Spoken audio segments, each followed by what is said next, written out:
Amidst all the headlines and the puking and the fainting in theaters, how good is Terrifier 2?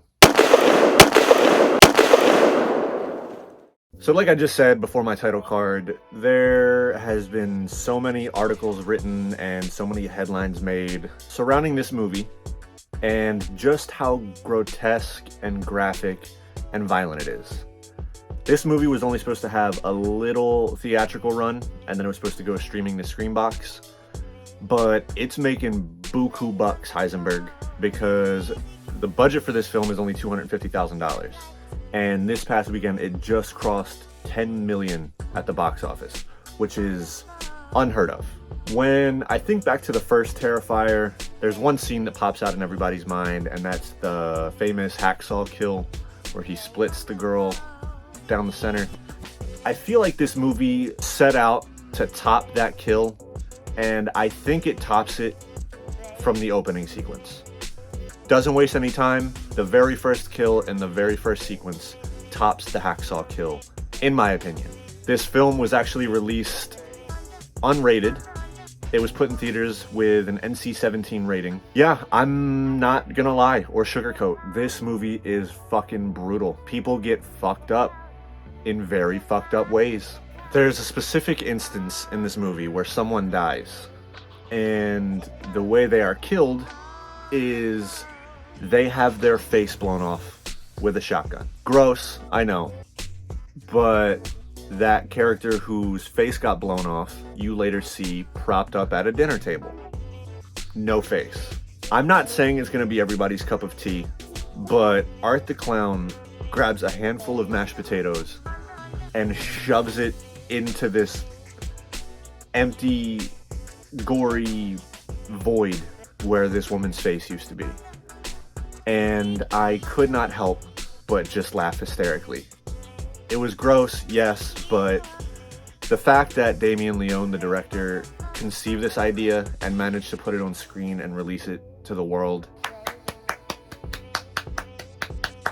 This film was actually submitted by the directors for Oscar contention.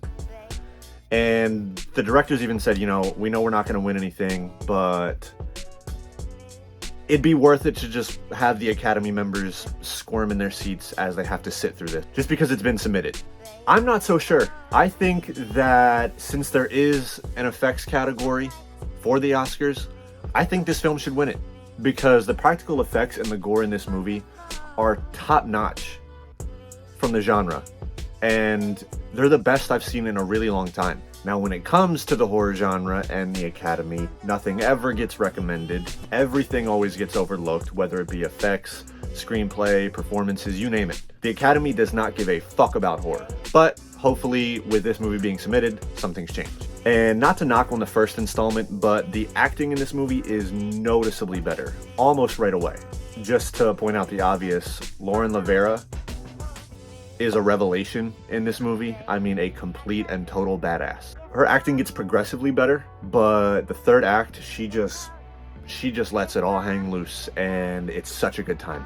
Elliot Fulham, I think, is the actor's name. He also does really good as the lead's little brother, and did not expect him to take quite the beating that he did in this movie either. Now, the main course that everybody wants to talk about is David Howard Thornton and how he does as Art the Clown. I feel like he gets to expand his portfolio in this movie with Art the Clown. He really gets a lot of breathing room, a lot of leg room, and really just gets to flex his shit. There's a lot more room for experimentation with his character, and since there's no dialogue or really any audible noise coming from him, his entire performance relies on his facial expressions and his body movements. I have never seen a voiceless performance as captivating as this.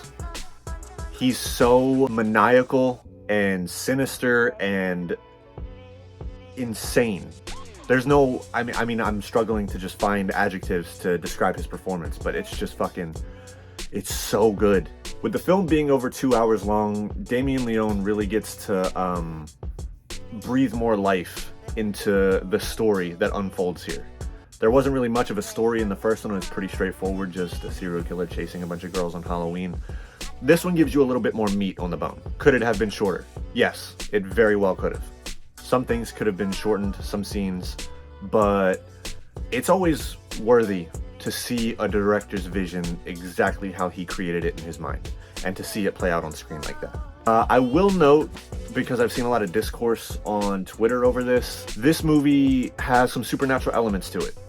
And a lot of people apparently were pissed off by the time they got to the end of this movie because that wasn't the movie they thought they were getting.